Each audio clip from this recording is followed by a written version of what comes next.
Kathy and Wei had our firework view and a good time on July 4th. How about you? America has repicked up herself after the pandemic nightmare with nationwide celebration. However, we have to bring you some serious thought and reflection at the end of a happy weekend, at the end of this program.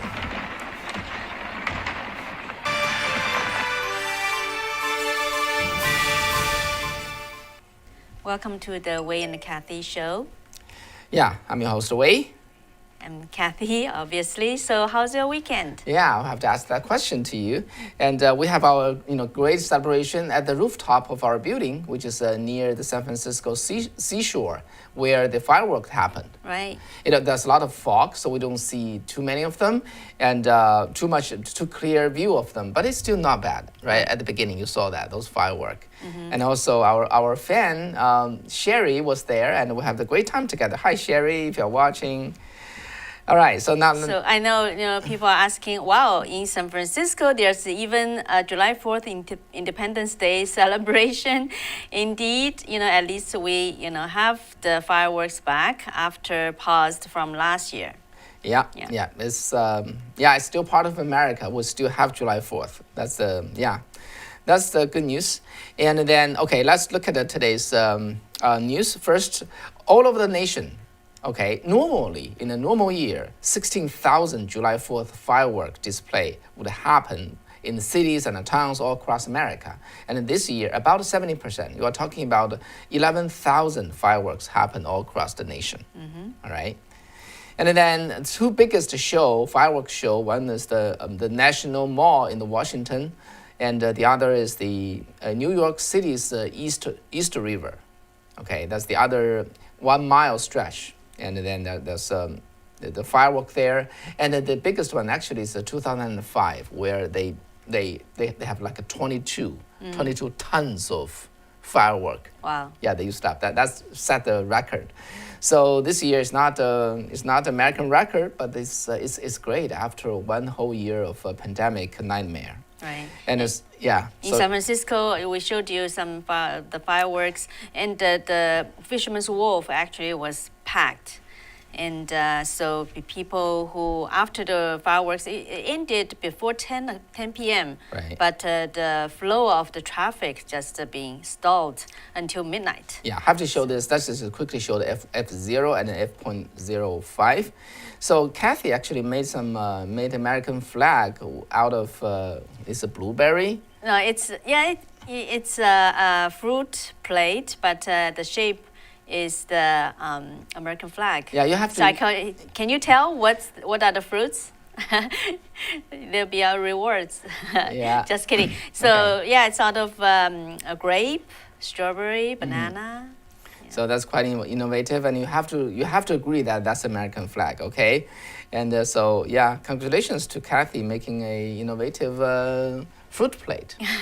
Thank you. And also, actually, on Saturday before the July 4th, me, myself, and a couple of our crew members went to a special event in a special city. Actually, went to Nevada. You wonder why we go to Nevada? We were invited to cover a couple of events there, but the scene I saw at the Virginia City in Nevada, I was very impressed. It's my first time to be there. Look at that. They have so many American flags displayed, talking about American flags. It's just so different from San Francisco. And the city itself, I think there's a lot of history. It reminds me of the movies we saw, right? The cowboy movies. Okay. Yeah. And I was told that in that city, they used to be people found a lot of gold there. So Gold Rush. Gold Rush, yes. And the town, it just it kept its ancient kind of a tint. It's just very pleasant. People are very nice. Nobody's has a mask actually. You don't even see them anywhere on the face. There's a mask. Yeah. People are enjoying the celebration of the Independence Day there. Yeah, talking about fun time, at the Brooklyn's Coney Island, there was this famous, it's called the Nathan's famous hot dog eating contest. And so every year, people get together, they'd have this contest, who would eat the most hot dog in 10 minutes. All right, let's take a look of this F1. So this gentleman, and his name is Joey Chestnut. Okay. Yeah, I think he has been the champion every year. Good memory. Yeah, this is. He's from San Jose as well. Is that right? Yeah, from the Silicon Valley. Just look at that play. I won't participate in that contest. I will only watch because this is just beyond belief. And this guy actually ate 76 hot dogs and the buns in 10 minutes. And that's one more than what he gobbled last year. Oh. And this is his 14th win. And look at the F2, and he won. And, there's, after eating that much, he got to deserve this trophy. This trophy, yeah. And that's the lady who, the lady is not really a big lady, right? Mm-hmm. You think a champion would have a big belly and things like that. Not at all. And on July 4th, actually, American eat this past weekend. The estimate has that American ate 150 million hot dogs on this. No, not the whole entire weekend. On July 4th alone. Okay. All right, and then this is the single biggest holiday consumption day of the year, and that's the part of the July 4th celebration. Okay, and allow me to just have some share another thing, because talking about eating, some people, it's fun to watch such kind of a hot dog contest, but some people may think, oh, it's not healthy. Just like Wei just said, you won't be able, you don't want to participate, right? One piece of news I just heard over the weekend, actually yesterday, on Sunday, that I was driving and listening to KCBS, the local KCBS radio, and one piece of news just caught my attention. I was like, wow, they're talking about that on July 4th. What they talk about is that the host was invited a nutrition professor from, I think it's from New York University, and she was talking about there should be some legislations, some policies to limit people's, limit those so-called garbage food, okay? Like fast food, things like that. A lot of people would kind of discipline themselves, right, what to eat. But this lady was talking about there should be some legislations to limit what people can eat. And to me, from where we came from China, communist China, in China it could be very normal, but I was kind of shocked to listen to a professor in nutrition. We're talking about in the United States on the July 4th, talking about we should restrict what people can eat. Yeah, that's really a philosophy, right? Government knows your stomach better than you do. And so that kind of thing's developing a lot, more and more in a state like California. Yeah, but I think the host was really agreeing with her. Of course, that's the thing. That's what we face today. Yeah, it's in the radio, KCBS. Yeah. Okay, and then in the last weekend, actually, it's a record number of people getting on the road. 44 million Americans was driving, and this is 5% than the previous record year, which was the year before, 2019. This is according to the AAA. All right, and then now let's talk about something not so pleasant. The national average of the gas on Tuesday is about, the Tuesday last week was $3.11 per gallon. Oh. Okay, and then by the weekend it will increase by another nickel, which is like $3.36. And who has the highest gas price? Not hard to guess for Kathy and Wei. Is in California. In Los Angeles, the gas price rise to $6. Yeah, we won't be driving. We won't be driving. Unbelievable. Yeah. So that's what has been happening.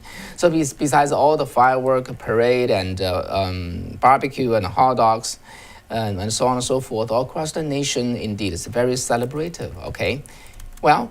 even Chinese government, they have a say here. The Global Times actually published an article attacking America now has become the least confident. And, a building condo falling in Miami, and then the pandemic, Americans are not handling it well, and so on and so forth. And then actually a Chinese foreign ministry spokeswoman in her press conference, she shared a video of several American students stating that they don't feel proud of their country. All right, let's take a look. Because we cannot play the video itself due to copyright, but this is a question of another, I guess, student reporter's question. Are you proud to be an American? And then, this young lady on the left, that's her answer. No, I feel embarrassed to be an American every day. So there's several, students, young people answering that way. Mm-hmm. And the Chinese foreign ministry spokeswoman was very happy to show that to the reporters there. Okay, that begs the question, okay? And then American students in this country can just openly say that she doesn't feel proud about America. Mm-hmm. What if the Chinese people say the same thing to the Chinese government in China? What would happen? Yeah, and posted online, what's going to happen? Yeah, and see what would happen.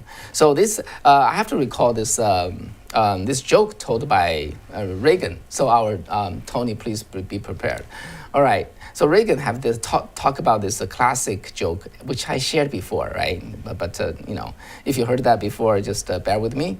So Reagan said this. He said, I told this joke to Gorbachev, which was the then General Secretary of the Soviet Union, and both laughed very hard.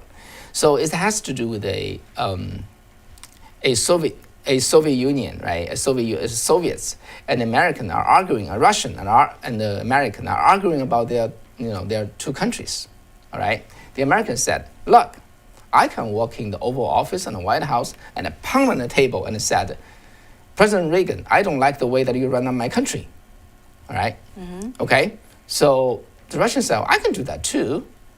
Really? The American was asking. Yeah, I can just walk in the Kremlin and pound on the table of the Gorbachev and said, General Secretary, I don't like President Reagan's way of running his country. Well, that's what Chinese, people in the China could say that. The same thing here. So indeed, okay, just cueing from this video that CCP spokesperson showed to the reporter. Let's talk about, indeed, there's one person who did exactly like that, or who did exactly that. And he criticized Chinese government like those students criticized America, okay? And what's the result of his fate? Actually, it is not it is a figure, it's a person that you have been very familiar with, because Kathy and I talk about him all the time recently. And this article is from a senior reporter of the Federalist, right? A Federalist senior editor, Christopher Bedford, wrote this article, which really moved my heart. And Bedford is also the vice chairman of the Young American for Freedom, all right? So presumably he's a young guy. He talked about the Apple Daily, Apple Daily's founder and chairman of the board, Jimmy Lai. And let's take a look at Jimmy Lai was locked away recently, and he's put in jail for 20 years, and this is a public show meant to humiliate him.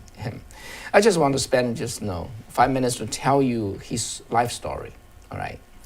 And Jimmy Lai now, this is a billionaire image in his luxury apartment or house, but Jimmy Lai was very, very poor. He was born in Guangzhou. Mm-hmm. Guangzhou is the southern city of China in the 1950s. And he was very, very poor when he was born. His father ran away from China because his father was afraid of being persecuted. He just basically deserted the family and ran to Hong Kong.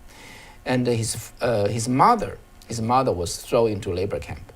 So then leaving 3 kids. Okay, Jimmy Lai and his twin sister, mm-hmm. and they were 80-year-old. Then they got an elder sister who was a little retarded. Mm-hmm. So the elder sister cannot take care of herself. and the twin sister is 80-year-old, couldn't take care of herself. So the young Jimmy was taking care of both siblings, both sisters. And what did she do? Mother is not there, is not home. Father is not home. So he was able to find a job through a neighbor to carry bags for the tourists who arrive at the train station. Okay, so he was doing that every day and making some money to just raise himself, getting some tip through carrying the luggage.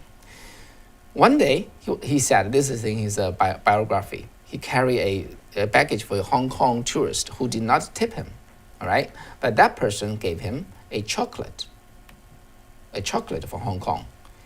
He never saw something like that. He said, well, what is this? So he took it in the mouth and ate it. And he said that is the most delicious food he ever tasted. Wow. So to him, this is the impression. He said, this chocolate comes from a Hong Kongese. Okay? So Hong Kong must be the paradise in this world. I need to go to Hong Kong. All right? So 4 years later, at the age of 12, this is 1960, he hid on the boat and then basically just sneak through the border and arrive at Macau. And then he later sneak into Hong Kong and become a citizen in Hong Kong. Over there, what does he do? And he working all kinds of labor and in the factory and just wiping floors and things like that. And then later, somebody told him, you need to read a book, become literate. So he started to self-taught himself. And then he served as a sales manager, okay? Then after a while, he decided that he wants to have his own company. So then he began, the first venture that he started is his a garment factory. So he just started that, and then he made it.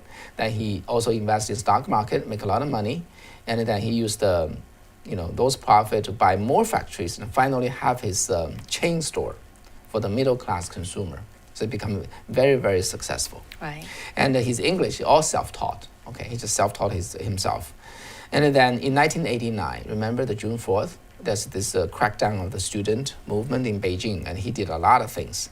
At that time, he just sacrificed his stake in the mainland, because his factory is in mainland China, all right, by printing and selling pro-democracy shirts, and starting a tabloid magazine that covered the scandal and the corruptions of the CCP.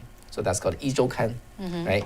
Then in the next year, in the 1990, he sold all his chain store property, all the stock, and committed himself completely to the media. All right. 5 years later, he just founded Apple Daily, and then every day 700,000 copies were sold. 700,000. That was the distribution, largest in Hong Kong. At that time, his property is already his net worth is 500 million US dollars. In 1997, okay, he got baptized and become a Catholic. All right. In 2015, he was the Time magazine elected him as the first 100 most influential figures. He was very openly in criticizing CCP, and he said the communists, in the interview, he said, they think they can buy and intimidate everybody off, created their own reality and write their own history. Effectively, they assume the role of God. They are kind of religion. Actually, he said communism is kind of a religion or an anti-religion. And he said, this is what he said, is that life is more than just bread, and the life has a greater meaning, all right? So then what happened to him? Because it's being so outspoken, the CCP has completely confiscated his property, all right? And then throw him into jail. He's now locked up for 20 months. And they completely destroy him. This billionaire. This billionaire has no money, has no freedom, and has no business to him anymore. And then after coming to Hong Kong for like 50 years, he pretty much lost everything, all right? So what is his attitude? What is attitude? And this is what he said. He said, no one can say we didn't fight. Prison life is the pinnacle of my life. I'm completely at peace. Okay, so you're talking about a person sacrificing his fortune and possibly his life. He could lose his life. After that 20 months jail, that's not the end of it, as long as he's staying in Hong Kong. And okay, and Bedford, this editor said this. He said, we read Christ's command to sell all of our possessions and follow him. And a lot of us give our time and our money, some very generously. But how many give it all? How many give it all? And Jimmy Lai gave it all. And he said, if you believe in the Lord, if you believe that all suffering has a reason, and the Lord is suffering with me, it will definitely define the person I'm becoming so. So I'm at peace with it. All right. So Bedford went on, he said, how many American leaders, how many corporate businessmen do just that? How many executives at Disney and Nike, NBA, and Apple and Hollywood do just that? He said, maybe no other alive. And so Bedford said, instead, how many of them, bow before a thieving, lying, murderous, godless slave state, which is the CCP, in exchange for access for a growing markets? How many college and university of America bow to that state's every wish and every spy in exchange for paying full tuition to the already bloated coffers? All right. And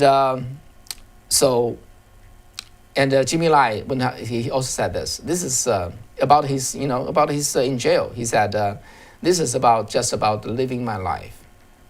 If I'm in jail, he was not in jail at that time. But if I'm in jail, I'm living my life meaningfully.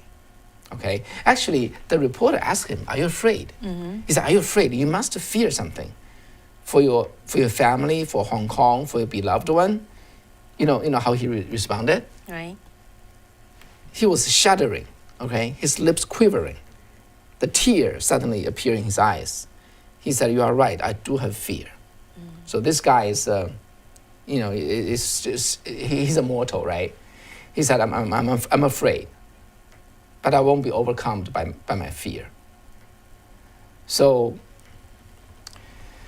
yeah, so basically that's the Jimmy Lai's story. I wouldn't, the Jimmy Lai is a name that you're probably already familiar with because we'll talk about so much. The reason why I say this story is because, like Benjamin Franklin in the 1776, right? Mm-hmm. When all founding fathers signed the Declaration of Independence, Benjamin Franklin said this in that year. He said, we must all hand together, or most assuredly, we will all hand separately. Right. They are really pledged their life, their fortune, their, sacred honors, because they know, they could get penalty, right? Yeah, they will be hung. They will be put to death by King George III. So that was a sacrifice, right? That what they give at that time. This is also what Jimmy Lai was, is giving for the China's freedom in the future. So Benjamin Franklin and our, 56 founding fathers who signed their signature on the Declaration of Independence, just like Jimmy Lai, is really, really not a simple act. They just put their life on it, their fortune, their life, their everything, on that. So that's why I want to say, at the July 4th, what we now have to learn is really just, barbecue, parade, and firework, and the laughters, and a happy, a long holiday, 1 extra day off. Mm-hmm. But what we really have to remember is what July 4th left to us with is the courage, sacrifice, and integrity and the faith. Right, and that reminds me of the July 4th speech by President Reagan mm-hmm. in 1986. So he actually also quoted the the word from Benjamin Franklin that we just shared, and he also President Reagan was saying that on the ship of JFK in New York. At the night of July 4th. So he also said, talking about the founding fathers' courage, create a nation built on a universal claim to human dignity, on the proposition that every man, woman, and child had a right to a future of freedom. He also reminded reminded Americans, fellow Americans, saying all through our history, our presidents and leaders have spoke of national unity and warned us that the real obstacle to moving forward the boundary of freedom, the only permanent danger to the hope that is America, comes from within. So, and he emphasized about the learning of history. Yeah, he said, so he said one thing he learned from the post as a president for 5.5 years by then is that America's past, of which we are so proud, our hope and aspirations for the future of the world and this much loved country. These things far outweigh what little divides us. And so tonight we reaffirm that Jews and Gentiles, we are one nation under God. That black and white, we are one nation indivisible. And that Republican and Democrat, we are all Americans. And he said tonight with heart and hand, through whatever trials and travail, we pledge ourselves to each other and to the cause of human freedom, the cause that has given light to this land and hope to the world. So, one thing I think really not only President Reagan, many of our founding fathers all emphasize the importance of history. And that's why, remember in the beginning of this show, we showed you about the interviews on the United States University campus, how our kids, the students, just say they hate United States every day. We all know why, because they are not taught about history. So like, founding father Thomas Jefferson emphasized how important to educate young people about our history. He said, history, by letting them understand the past, enables students to judge the future. And unfortunately, something happened exactly, kind of opposite to what he just said. What I quote to him that Thomas Jefferson said. But one thing I think it's also, as immigrants from a communist regime, we would like to remind. I would like to just share one thought is that,